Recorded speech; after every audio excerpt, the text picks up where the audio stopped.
வான்மலரின் இனிய நல்வாழ்த்துக்கள். இன்று 2026ஆம் ஆண்டு ஜூன் 19ஆம் நாள். இன்றைக்கான இறைவாக்கு, உன்னதங்களிலுள்ள துரைத்தனங்களுக்கும் அதிகாரங்களுக்கும் அவருடைய நானாவித ஞானமானது சபையின் மூலமாய் இப்பொழுது தெரியவரும் பொருட்டாக. எபேசியர் 3ஆம் அதிகாரம் 10ஆம் வசனம். மீட்பின் ரகசியம். ரகசியத்தை ஒருவரிடத்தில் கூறும்போது அவரிடத்தில் சென்று யாருக்கும் கேட்காதவாறு சொல்லுவோம். சில ரகசியம் சந்தோஷத்தை தரும், சில ரகசியம் துக்கத்தை தரும். இந்த தியானத்தில் பவுல் கூறும் ரகசியம் எப்படிப்பட்டது என்று பார்ப்போம்.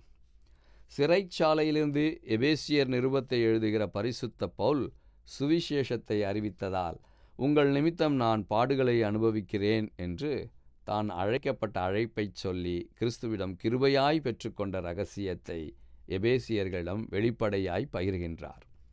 இங்கு ரகசியம் நற்செய்தி வழி பகிரப்படுகிறது.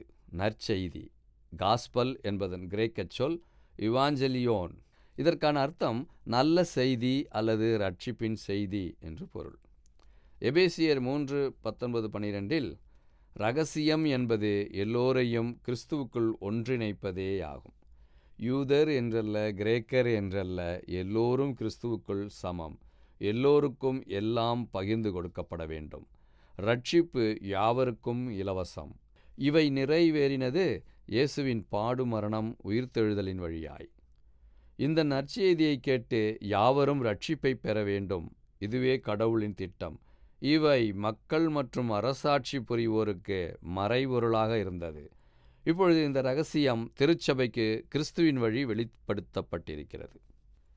நற்செய்தியின் பொருட்டு என்ன துன்பம் வந்தாலும் இறுதியில் நமக்கு வைக்கப்பட்டிருக்கும் மகிமைக்கு எதுவும் ஈடாகாது. தீப ஆராதனையில் போதகர் கரங்களிலிருந்து மெழுகுவர்த்தியை ஏற்றி ஒருவருக்கொருவர் ஒளியை பகிர்வார்கள். சிறு ஒளி பெரிய ஒளியாய் மாறும். மற்றும் மெழுகை ஏந்தும்போது நம் கரங்களின் மீது மெழுகு விழுந்தால் வலி ஏற்படுத்தும். ஆனால் அவை தரும் ஒளியை பார்க்கும்போது வலி ஒரு பொருட்டாக இருக்காது. அதுபோல நற்செய்தியை நாம் மனம் தளராது எந்த பாடுகள் வந்தாலும் இயேசுவை அனைவருக்கும் பகிர்வோம். ரட்சிப்பு அனைவருக்கும் இலவசம், யாவருக்கும் யாவும் சமம். இந்த வான்மலர் தியானமலரின் நோக்கம், பல பாடுகள் வந்தாலும் தியான புத்தகம் வெளியிட வேண்டும்.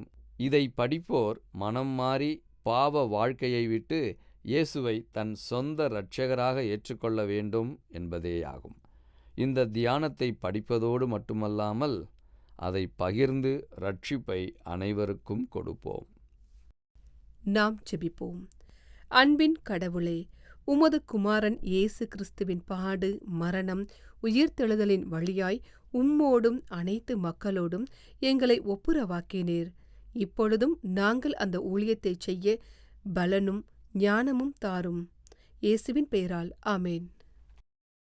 இன்றைக்கான கேள்வி: எது அனைவருக்கும் இலவசம்?